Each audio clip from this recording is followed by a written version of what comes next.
जय श्री ओम नमः सिद्धेभ्यः। जय श्री महावीराय नमः। जय श्री परम्पराचार्य गुरुवे नमः। जय श्री उमा स्वामी गुरुवे नमः। जय श्री शांति सागर गुरुवे नमः। जय श्री विद्यानंद गुरुवे नमः। मोक्ष मार्गस्य नेतारं भेतारं कर्म भूभृतां ज्ञातारं विश्वतत्त्वानां वन्दे तद्गुणलब्धये। मंगलं भगवान् वीरो मंगलं गौतमो गणी मंगलं कुंद कुंदार्यो जैन धर्मोस्तु मंगलम। तत्वार्थ सूत्र परम मांगलिक ग्रंथ है, परम आत्म कल्याणी हितकारी। यह ग्रंथ अपने आप में एक इतनी महान प्रसिद्धि को रखता है जिसे अनेकों आचार्यों ने इस पर अपने भाष्य, टीका, वचनिका आदि लिखी हुई हैं। सभी जैन समाज में और अन्य विद्वानों में यह जैन तत्वार्थ सूत्र अपना एक मुख्य स्थान रखता है। आचार्य कुंद कुंद के पट्ट शिष्य उमा स्वामी द्वारा यह विक्रम की प्रथम शताब्दी में लिखा गया। इसकी जो शैली है वो सूत्रात्मक है और इसकी भाषा है जो संस्कृत है। जैन धर्म के ग्रंथों में प्रथम संस्कृत साहित्य का ये सूत्र ग्रंथ है। 10 अध्याय इसमें विभाजित हैं और जिसमें 7 तत्वों का वर्णन है। हम सब लोग द्वितीय अध्याय में पंच भावों को देख रहे थे, औपसमिक, छायिक, छायोपसमिक, औदिक और पारिणामिक, जिसमें औदिक परिणाम के भेद प्रभेदों का यहाँ पर वर्णन चल रहा था। 21 प्रकार के औदिक भाव बताए थे। एक बार बोर्ड में सूत्र को देख करके औदिक भावों को आगे पढ़ते हैं। दूसरे अध्याय का 6वां नंबर सूत्र है गति, कसाय, लिंग, मिथ्या दर्शना, ज्ञाना, संहिता, सिद्ध, लेश्यास, चतुस्त्रय, कई कई कैक षड भेदः। ये सूत्र का उच्चारण है। हम सभी ने गति 4 गति देखी, 4 प्रकार के कषाय, क्रोध, मान, माया, लोभ देख लिए। ये 4 हो गया। अब यहाँ पर जो दिया है लिंग, 30 जो भीतर है लिंग, 3 प्रकार का लिंग होता है और उसके बारे में अपन आज यहाँ पर समझेंगे। लिंग औदयिक भाव। लिंग का क्या अर्थ होता है? जिससे जीव की पुरुष वेद, स्त्री वेद, नपुंसक वेद, जो द्रव्य वेद है और भाव वेद है उसकी पहचान हो। यहाँ पर जो लिंग शब्द दिया हुआ है, यहाँ पर लिंग का अर्थ यहाँ पर वेद लेना, ठीक है ना। कहीं कहीं पर वेद होता है वहाँ पर लिंग लेते हैं, कहीं पर लिंग होता है वहाँ पर वेद लेते हैं, कहीं लिंग का लिंग और वेद का वेद। यहाँ पर शब्द भले लिंग दिया हुआ है पर 3 प्रकार के वेद होते हैं, पुरुष वेद, स्त्री वेद और नपुंसक वेद। ये भी 2 प्रकार के होते हैं, द्रव्य वेद और भाव वेद। द्रव्य वेद अपन को दिखाई देता है, ये पुरुष है, ये महिला है, ये नपुंसक है। इस प्रकार का जो द्रव्य शरीर, जो शरीर संबंधी जो संरचना है उसको अपन द्रव्य वेद कहते हैं। पुरुष संबंधी, महिला संबंधी और नपुंसक संबंधी, उसे अपन द्रव्य वेद कहते हैं। और इससे जीव में जो अवस्थाएं पाई जाती हैं, पुरुष में पुरुषत्वपना, स्त्री में स्त्रीत्वपना और नपुंसक में नपुंसकत्वपना, जो परिणाम पाए जाते हैं वो भाव वेद हैं।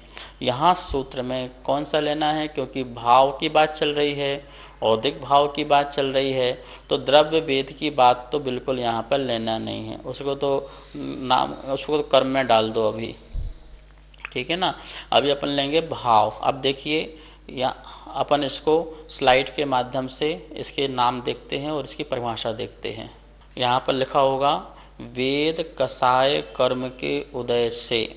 वेद कसाय कर्म के उदय से 3 वेद होते हैं। कौन कौन से? स्त्री वेद, पुरुष वेद और नपुंसक वेद। ये 3 वेद होते हैं।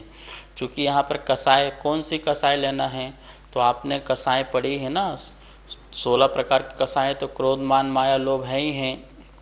9 कसाय, कौन सी कसाय? 9, हास्य, रति, अरति, शोक, भय, जुगुप्सा, स्त्री वेद, पुरुष वेद, नपुंसक वेद।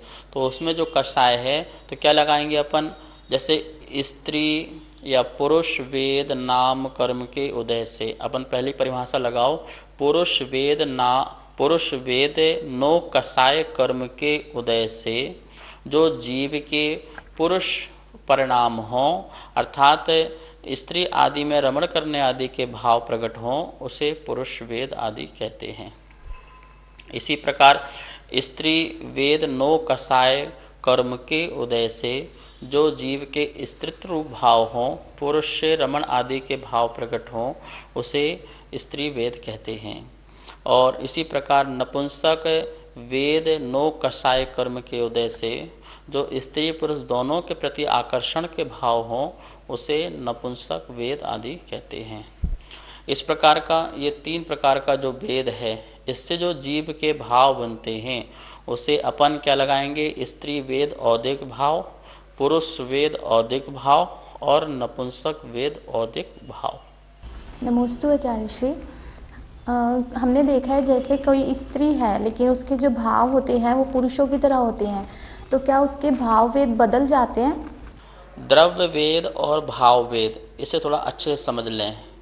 देखिए, द्रव्य वेद तो जो उदय प्रारंभ हुआ वो जीवन भर जब तक आयु कर्म है तब तक वही रहेगा। द्रव्य वेद कभी चेंज नहीं हो सकता। जैसे कोई पुरुष वेद है तो पुरुष वेद ही आयु कर्म तक रहेगा, और कोई स्त्री वेद है तो स्त्री वेद का उदय उसका ऐसा ही चलता रहेगा।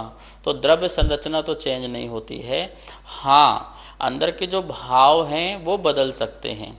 जैसे कोई महिला है, वो उसके अंदर स्त्री भाव वेद चल रहा है, कौन से कर्म के उदय से? स्त्री वेद 9 कसाय के कर्म के उदय से उसमें स्त्री वेद पना चल रहा है, लेकिन उसके हाव भाव अंदर के चेंज हो सकते हैं।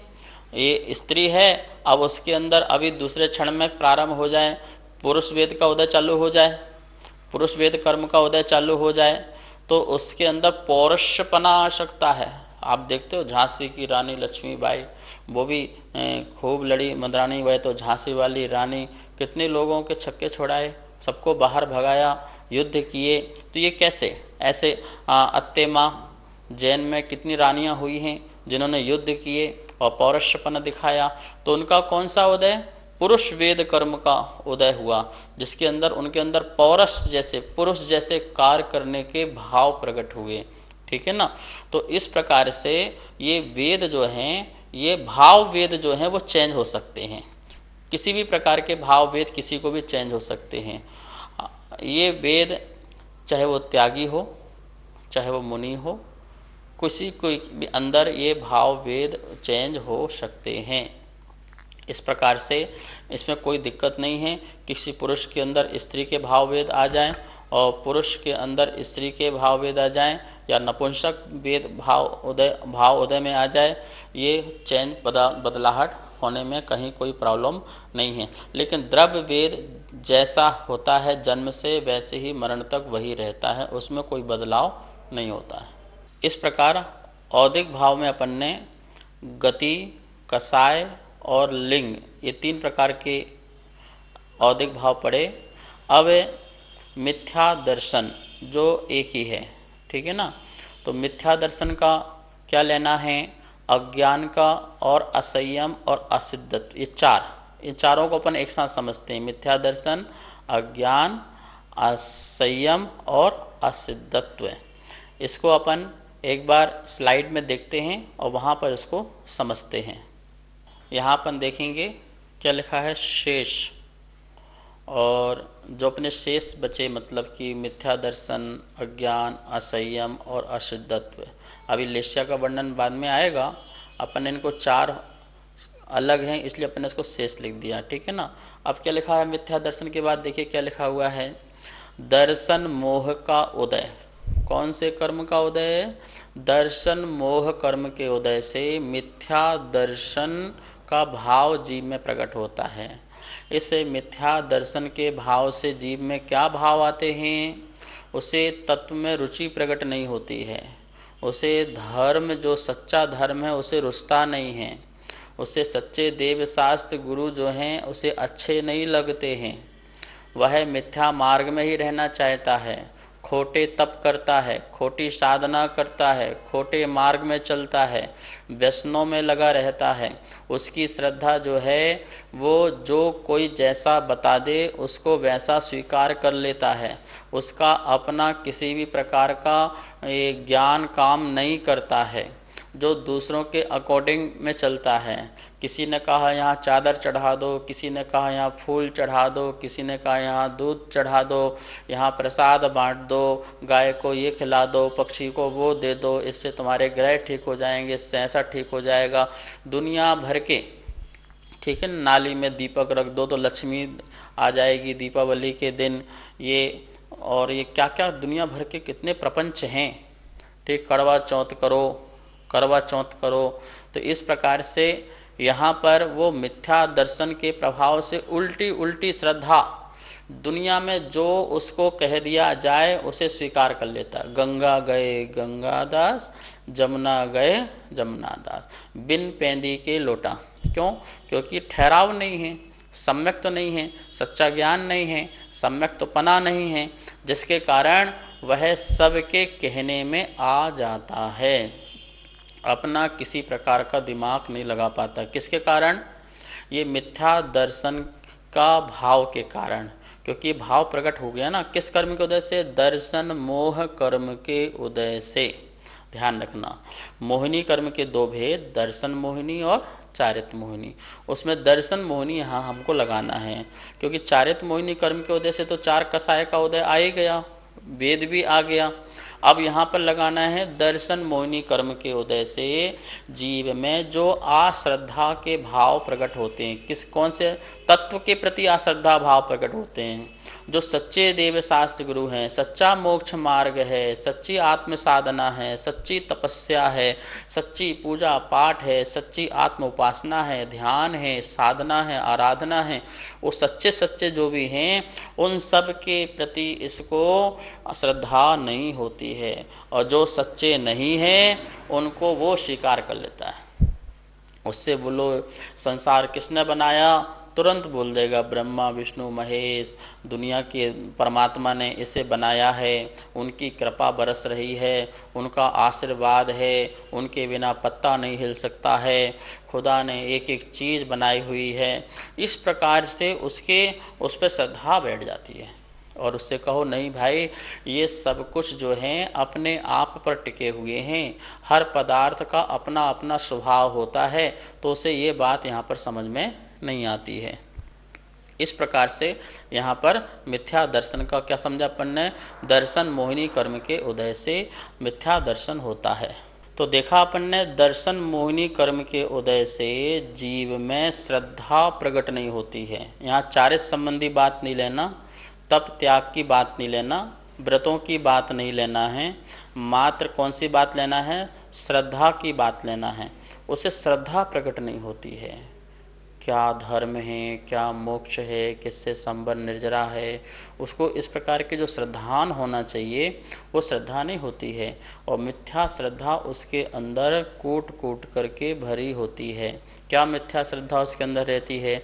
जैसे वो शरीर है तो शरीर को ही आत्मा मानता रहता है, सुबह से लेकर के शाम तक शरीर के बारे में ही सोचता है, उसको खिलाना पिलाना, नहलाना धुलाना, कपड़े पहनाना, खरीदारी करना, हर काम वो शरीर के शरीर चारों तरफ घूमता रहता है उसका दिमाग और मन।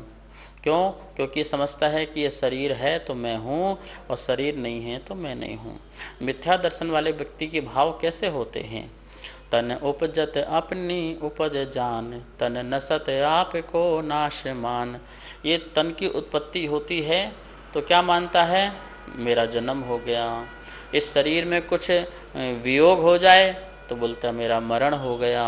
तो इस प्रकार से तन के ठीक होने में ठीक हो जाता है, तन के बिगड़ने में, शरीर के बिगड़ने में दुखी हो जाता है। लेकिन उसका कोई चेतना का कोई भान उसको नहीं होता है। चेतना नाम की तो वो वस्तु जानता नहीं है, नाम तो सुनता है आत्मा आत्मा, लेकिन वो आत्मा नाम की फीलिंग कहाँ कर पाता है, अनुभव कहाँ कर पाता है। किसके कारण? दर्शन मोहिनी कर्म के उदय के कारण जीव में जो अतत्व श्रद्धान प्रकट होता है, अर्थात मिथ्या मान्यताएं जिसके अंदर कूट कूट करके भर जाती हैं, उस रूप जो परिणाम होते हैं उसे मिथ्या औदिक मिथ्या दर्शन भाव कहते हैं। कौन सा भाव कहते हैं? औदिक मिथ्या दर्शन। इस प्रकार से अपन ने मिथ्या दर्शन का औदिक भाव देखा, और अब अज्ञान का देखते हैं उसको स्लाइड में। ज्ञानावरण कर्म के उदय से जो जीव के अज्ञान रूप भाव होते हैं उसे अज्ञान औदिक भाव कहते हैं। कौन से कर्म के उदय से? ज्ञानावरण कर्म के उदय से। यहाँ लिखा है, आप देखिए, ज्ञानावरण कर्म के उदय से जो जीव के अज्ञान भाव होते हैं। देखिए, अज्ञान भाव होने से उस जीव में क्या सही है इसका ज्ञान प्रकट नहीं हो पाता है। ज्ञानावरण कर्म का उदय से, अब यहाँ पे देखिए, अज्ञान में थोड़ा हमको समझना है। एक तो अज्ञान होता है मिथ्यात्व वाला, जिसके उदय से तो मिथ्या ज्ञान ही होता है, ठीक है ना। पर यहाँ पर ज्ञानावरण कर्म का उदय लिया है, इसका मतलब मति ज्ञान, श्रुति ज्ञान, अविधि ज्ञान और मना पर ज्ञान, ये भी अज्ञान हैं। किसकी अपेक्षा? केवल ज्ञान की अपेक्षा। किसकी अपेक्षा? केवल ज्ञान की अपेक्षा ये भी अभी अज्ञान है। छौस्मिक ज्ञान को आचार्य भगवान सभी औदिक भाव कह रहे हैं।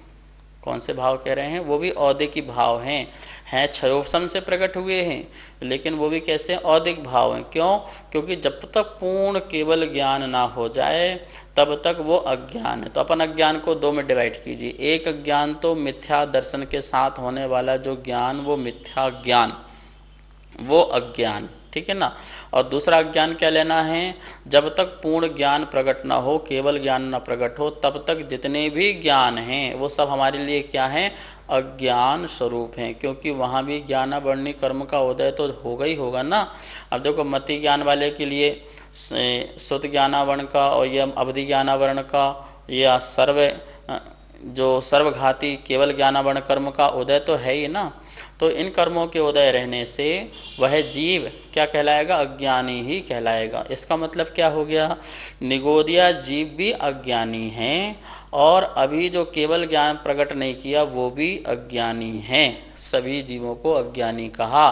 तो इसलिए भैया, ये छोटे मोटे ज्ञान में हमें फंसना नहीं है, हमें तो अच्छाई ज्ञान प्रकट करना है, केवल ज्ञान प्रकट करना है, तभी हम ज्ञानी कहलाएंगे। अभी तो हम 2-4 शास्त्र पढ़ लेते हैं और अपने आप को ज्ञानी मानने लग जाते हैं। नमोस्तु आचार्य श्री। शास्त्रों में सम्यक ज्ञानी को तो ज्ञानी कहा है, और यहाँ पे औद्विक ज्ञान में उसको अज्ञानी कह रहे हैं, तो इसका क्या कारण है? शास्त्रों में जो सम्यक ज्ञानी को ज्ञानी कहा है ये बात सही है, और मुनिराज को आत्मज्ञानी भी कहा है, ये भी बात सही है। पर वहाँ पर क्षोभसम भाव की अपेक्षा से उन्हें ज्ञानी और आत्मज्ञानी कहा है, मोक्ष मार्गी होने के कारण। लेकिन यहाँ पर बात चल रही है औदिक भाव की।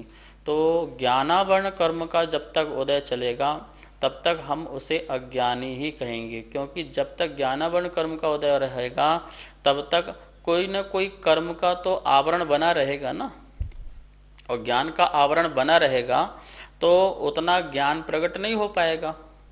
जैसे अब कोई सम्यक ज्ञानी है या आत्मज्ञानी मुनिराज हैं, तो उनको केवल ज्ञानावरण कर्म का उदय चल रहा है ना।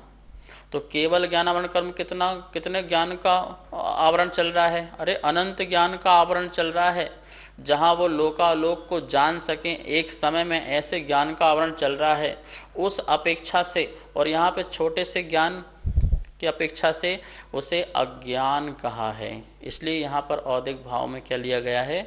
अज्ञान, कि भैया वो भी अज्ञान है। लेकिन फिर भी मैं एक बार कह रहा हूँ कि मिथ्या दर्शन वाला अज्ञान सम्यक ज्ञानी का अज्ञान नहीं है, मात्र केवल ज्ञान आदि की अपेक्षा से हम उसे अज्ञान कहते हैं कि अभी अज्ञान का उदय चल रहा है। कोई मुनिराज आदि बैठे हों और बोले महाराज जी आपको तो बहुत ज्ञान है। नहीं भैया, अभी तो हमारा अज्ञान का उदय चल रहा है। अरे महाराज जी, अज्ञान का उदय तो लोगों का होता है सामान, आपका कैसे अज्ञान का उदय है? आप तो ज्ञानी हैं। आपका कथन भी ठीक है कि हम ज्ञानी भी हैं और अज्ञानी भी हैं। हमारे पास सम्यक दर्शन, सम्यक ज्ञान है, आत्मज्ञान है, इसलिए हम ज्ञानी हैं। लेकिन अभी केवल ज्ञान नहीं है, पावरफुल ज्ञान नहीं है, इसलिए हम क्या हैं? अज्ञानी हैं। बस यही, इसलिए यहाँ पर अज्ञान का उदय 12वें गुण स्थान तक जीव को चलता है, पहले गुण स्थान से लेकर के 12वें गुण स्थान तक। असंयम, ये भी औदिक भाव है। यहाँ पे दिख रहा होगा आपको असंयम, ये औदिक भाव किस कर्म के उदय से होता है? चारित्र मोहनी कर्म के उदय से असंयम रूप जो भाव जीव के अंदर होते हैं। नियम लेने के भाव नहीं हैं, व्रत लेने के भाव नहीं हैं, तपस्या करने के भाव नहीं हैं, कर्म की निर्जरा कैसे हो इसका परिणाम नहीं है। तो ये सब कैसे? ये सब असंयम है। क्या है वो? असंयम है। और असंयम जो है किस कर्म के उदय से हो रहा है? चारित्र मोहनी कर्म के उदय से हो रहा है। उसके अंदर अप्रत्याख्यान, क्रोध, मान, माया, लोभ का तीव्र उदय चल रहा है, जिससे उसको संयम रूप परिणाम नहीं है, असंयम के परिणाम हैं। कैसे असंयम के परिणाम हैं? मैं आलू खा लूँ, मुझे प्याज खाना है, मुझे रात्रि भोजन खाना है, मुझे बाजार का खाना पसंद है, मुझे ये खाना है, मुझे वो खाना है, उसके अंदर हमेशा असंयम असंयम भाव ही है। वाणी में भी संयम नहीं है, प्राणी संयम नहीं है, जिह्वा संयम नहीं है, पांचों इंद्रियों में जिसके संयम का भाव नहीं है। ये तो मैंने खाने को बताया, ओढ़ने, सजने, संवरने आदि, ये सब असंयम का भाव है। मुझे कर्ण में ये गाने बड़े पसंद आते हैं, ये असंयम का भाव है। आँखों से मुझे ये टीवी में ये देखना है, मोबाइल में ये देखना है, ये मुझे दुनिया घूमना है, दुनिया को देखना है, क्या क्या है, ये सब असंयम का भाव है महानुभाव। तो इस प्रकार से पांचों इंद्रिय संबंधी स्पर्शन, रसना, घ्राण, चक्षु और श्रोत, इन पांचों इंद्रिय संबंधी, और एक मन को ले लो, मन संबंधी भी, ये पांच इंद्रियों मन संबंधी जो जीव के अंदर ये इनमें कंट्रोल ना हो, इनका निरोध ना हो, तो वो सारा का सारा क्या कहलाएगा? असंयम कहलाएगा। इस प्रकार से चारित्र मोहिनी कर्म के उदय से ये असंयम भाव होता है। इस प्रकार यह असंयम औदिक भाव कहलाता है। अब देखिए क्या लिखा है चौथा नंबर, आसिद्धत्व। आसिद्धत्व में क्या दिया है? कर्म मात्र का उदय। कोई भी कर्म का उदय रहेगा वो असिद्धत्व कहलाएगा। अरे अरहंत के भी कर्म का उदय है तो भी असिद्धत्व है, एक इंद्रिय के भी कर्म का उदय है तो असिद्धत्व में, एक कर्म भी शेष बचता है तब भी वो असिद्धत्व कहलाएगा। 8 कर्म हैं, उनके प्रभेद 148 भेद हैं, और 148 में 147 कर्म भी कट जाएं और एक कर्म मात्र रह जाए तब भी वो क्या कहलाएगा? असिद्धत्व कहलाएगा। इसलिए यहाँ पे सिंपल सी परिभाषा क्या लिखी है? कर्म का उदय। कोई भी कर्म का उदय है तब तक वह जीव क्या कहलाएगा? सिद्धपना नहीं कहलाएगा। क्या कहलाएगा? वो असिद्धपना है, अर्थात वो सिद्ध अवस्था को प्राप्त नहीं हुआ है। 13वें गुण स्थान में अरहंत भगवान केवली भगवान बन गए, 4 कर्मों को नष्ट कर दिया है, लेकिन अभी 4 शेष कर्म बचे हुए हैं। तो उन 4 शेष कर्मों के कारण वो कैसे हैं? वो असिद्धत्व कहलाएंगे, सिद्ध नहीं बन जाएंगे। जब तक 8 के 8 कर्म नष्ट नहीं हो जाते हैं तब तक सिद्ध अवस्था मानी नहीं जाती है। तो ऐसा संसार में प्रत्येक प्राणी को संसार अवस्था में 14 गुण स्थान जो हैं वो असिद्धत्व है। तो पूरे के पूरे 14 गुण स्थान में यह औदिक भाव पाया जाता है, असिद्धत्व पने का। कोई ना कोई कर्म का उदय अवश्य पाया जाता है। तो समस्त संसारी जीव के जो ये भाव, कर्म के उदय के से होने वाले जो भाव हैं, वो भाव जो हैं वो असिद्धत औदयिक भाव कहलाते हैं। इस प्रकार से यहाँ पर अपन ने मिथ्या दर्शन, अज्ञान, असंयम और असिद्धत्व का औदिक भाव देखा। शेष विषय जो लेस्या संबंधी है उसे अपन कल जानेंगे, कल समझेंगे। आज इतना ही। डॉक्टर JD शाह, बायड, गुजरात। आपका प्रश्न है वेदक सम्यक्त किसे कहते हैं जो क्षयोसम सम्यक्त से अलग हो? वेदक सम्यक प्रगति के उदय से जो चल मल अगाढ़ रूप आत्मा को श्रद्धान होता है, उस रूप जो परिणाम पाए जाते हैं उसे वेदक सम्यक कहते हैं। और अनंतानुबंधी की 4 समय मिथ्यात और मिथ्यात, इन 6 सर्वघाती प्रगतियों के उदयाभावी 6 इनके सदवस्था रूप उपशम और समय प्रगति के उदय से जो श्रद्धान रूप तत्व का श्रद्धान रूप भाव पाया जाता है उसे क्षयोपशमिक सम्यक्त कहते हैं। तो सामान्यतः से यह 600 सम्यक्त है और जिसमें वह जिस समय चल रूप, मल रूप, अगाढ़ रूप श्रद्धान जिसमें पाया जाता है उसे उस समय वेदक सम्यक्त कहते हैं। नविता जैन कोटा, आपने प्रश्न किया है क्षयोपम सम्यक्त और क्षायक सम्यक्त में जो 6 शब्द आया हुआ है या जिस प्रगति का 6 होता है इसमें दोनों में क्या अंतर है। क्षयोपम सम्यक्त में सिर्फ उदय के अभाव रूप क्षय की बात कही गई है, जहाँ पर मिथ्यात और अनंतमंदी समय मिथ्यात प्रगति का उदय में अभाव है, इसका नाम क्षय है। और क्षायिक सम्यक्त में जो पूर्ण रूप से मिथ्यात, समय प्रगति और अनंतमंदी 4 प्रगति का पूर्ण रूप से क्षय हो जाता है प्रगति का, वहाँ वो क्षय की बात है। इस प्रकार से क्षयोपम सम्यक्त में और क्षायिक सम्यक्त में अंतर है। आपने एक प्रश्न और पूछा कि क्षयोपम सम्यक्त मुझे है, ये मैं कैसे अनुभव करूं।